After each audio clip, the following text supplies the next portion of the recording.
کی نماز سے بیٹھے ہوئے انتظار کر رہے ہیں، اسی لیے ہم بھی آپ کے سامنے کھڑے ہو کر بیان کرنے کو ترجیح دیتے ہیں کہ بہت سارے اس میں سننے کم اور دیکھنے زیادہ آتے ہیں۔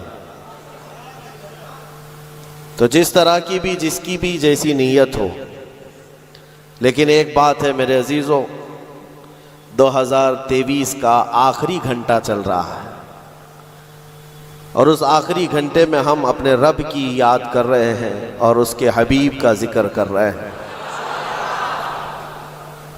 اور یہی مسلمانوں کی علامت بھی ہو کہ ہم اپنی زندگی کی ابتدا جو کرتے ہیں وہ اللہ اکبر سے کرتے ہیں۔ آپ کو پتہ ہے جب ہم پیدا ہوئے تھے ہمارے کانوں میں سب سے پہلے آواز کیا آئی؟ اللہ اکبر۔ کسی بھی مولوی صاحب نے ہمارے کانوں میں آواز دی ہوگی، اذان تو ہر بچے کو دی جاتی ہے، اللہ اکبر سے ہماری زندگی شروع ہوئی ہے، اور جب انتقال ہو جائے، جنازہ تیار کر کے لایا جائے، امام کے سامنے رکھا جائے، امام سب سے پہلے ہاتھ باندھتے ہوئے کیا کہتا ہے؟ اللہ اکبر، یعنی زندگی ختم بھی ہو گئی ہے، اللہ اکبر۔ یہ ایک بہت بڑا میسج ہے کہ مسلمان جب دنیا میں آیا ہے تو یہ کہتے ہوئے اللہ سب سے بڑا ہے، اور جائے گا بھی تو یہ اعلان کرتے ہوئے کہ اللہ سب سے بڑا ہے۔ ہمارا نیو ایئر یا پھر اس طرح کے سالوں کا استقبال کرنا یا ان کے جانے کا غم منانا، اس کی کوئی اصل نہیں ہے۔ یہ سال کا آخری گھنٹہ ہم تو صرف اس لیے یہاں پر جمع ہیں کہ غیروں نے لوگوں میں ایک عجیب مزاج بنا دیا ہے کہ اس کو سیلیبریٹ کیا جائے گا، اور کیسے سیلیبریٹ کیا جائے گا؟ شراب کے نشے میں دھت ہو کر ساحل سمندر اور دیگر علاقوں پر آج پارٹیاں اور وہاں پر نشے کی محفلیں سجائی جاتی ہیں۔ ہم نے یہ سوچا کہ دنیا کی خوشی کرنے کا طریقہ اگر یہ ہے تو ہم سال کے آخری گھنٹے کو رب ذوالجلال کے ذکر میں کیوں نہ منائیں۔ میرے عزیزوں، یقین ہے کہ ابھی آدھا گھنٹے کے بعد کیا ہو رہا ہے؟ 12 بجنے والے ہیں، 12 بجنے والے ہیں، اور 12 سنیوں کے لیے تو خیر کا ہے۔ انشاءاللہ العزیز اس 12 کے بعد آنے والا جو سال ہوگا کفار و مشرکین کے 12 ضرور بجائے۔ دعا تو کریں گے ہم یہی کہ اگلا سال جو لوگ اس نشے میں دھت ہیں کہ 2024 ہمارا ہے، 2024 میں ایسا ہوگا ویسا ہوگا، اس 12 پر ہم دعا یہی کرتے ہیں کہ مولا آج کے رات کے 12 کے بعد ان سارے دشمنان اسلام کی زندگی کے 12 بج جائیں۔ اللہ کریم وہ دن ضرور لائے گا۔ اور میں نے ایک آیت تلاوت کی ہے آپ کے سامنے، قرآن پاک کی مشہور سورہ ہے، سورہ والضحیٰ۔ رب تبارک و تعالیٰ قسم یاد فرما رہا ہے، اس چاشت کے وقت کی قسم جو محبوب کے چہرے کی طرح چمکتا ہے، واللیل اذا سجا، اس رات کی سیاہی کی قسم جو محبوب کی زلفوں کی طرح ہے، ما ودعک ربک وما قلا، محبوب آپ کے رب نے نہ ہے اور نہ کچھ کم کیا ہے، وَلَلْآخِرَةُ خَيْرٌ لَكَ مِنَ الْأُولَىٰ، اے محبوب آپ کی ہر آنے والی گھڑی پچھلی گھڑی سے بہتر ہے۔ جب یہ وعدہ کس کا ہے؟ رب ذوالجلال کا۔ حضور کی ہر آنے والی گھڑی پچھلی گھڑی سے بہتر ہے، تو امت کی بھی ہر آنے والی گھڑی پچھلی گھڑی سے بہتر ہوگی۔ ہم آنے والے سال کا استقبال اسی اعتبار سے کریں گے کہ رب تعالیٰ کا وعدہ ہے کہ ہر آنے والی گھڑی بہتر ہوگی، تو پھر انشاءاللہ ہم یہ کہیں گے 2024 ہمارا ہے انشاءاللہ، بلکہ اس کے بعد آنے والے سال بھی ہمارے ہیں۔ میں گفتگو کی طرف آگے بڑھتا ہوں، لیکن اس سے پہلے آپ کو میں بتاؤں، ایسے ڈر کے ماحول میں، ایسے سراسیمگی کے وقت میں، جہاں لوگ چھوٹی سی افواہ پر بھی گھروں پر دب کے بیٹھے ہوئے ہیں، آج مسلمانوں میں خاص طور پر اتنا ڈرایا گیا ہے کہ لوگ سفر کرنا بھی چھوڑ رہے ہیں۔ ارے نہیں، اب ایسے حالات ہو جائیں گے، ہم ٹرین کا سفر نہیں کریں گے، فلاں جگہ نہ جائیں۔ اتنے ڈر کے باوجود، ڈر تو تمہارے اندر پھیلایا گیا،